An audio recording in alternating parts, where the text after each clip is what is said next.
melanotan is a really cool peptide because it actually tells your body to produce melanin, and it makes you get a tan artificially without even having to go in the sun. Now, if you combine it with going in the sun, you'll get a tan even faster.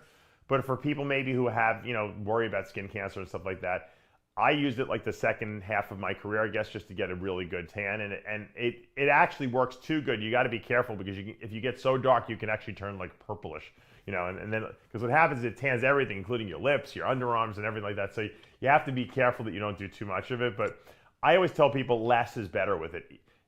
It might take longer to get the tan if you do less, but you will get the tan, and once you get the tan that you like and the coloration that you like, you can maintain it with a shot once a week.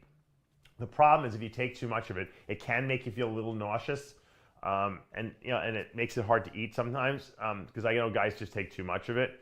I always tell people I think it comes in 10 milligrams now most of the time, and you can mix it with like literally 5 mLs of water, and you can take like 2 mLs of water and take like 5 units on an insulin pen right before bed. I recommend taking it before bed because it makes you feel a little flushed at first, and then once again you could get a little nauseous. So if you take it before bed, you kind of feel weird for about 10 minutes and then it goes away, and then you wake up and usually you feel good.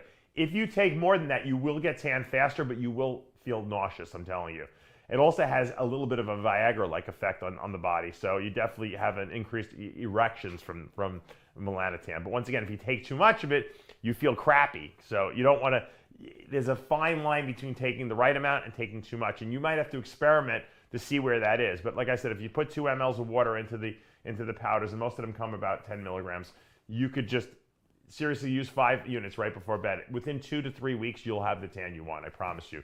Don't do more than that. Once you get the tan, you can literally, like I said, take 1 shot a week and maintain that tan. Now, you might notice some like pigment spots on your arms. Like sometimes you might get a beauty mark and you're like, I never had that there before. Well, the truth is you probably had it. It was probably very light and it just darkened it because it darkens everything. So the good thing is that when you stop taking it, those pigment spots will go away and they will disappear. It's just a lot of people have light pigment spots on their arms and legs. They don't even know about it. And then when they take the melanotan and it darkens, all of a sudden they come out. So don't freak out if that happens.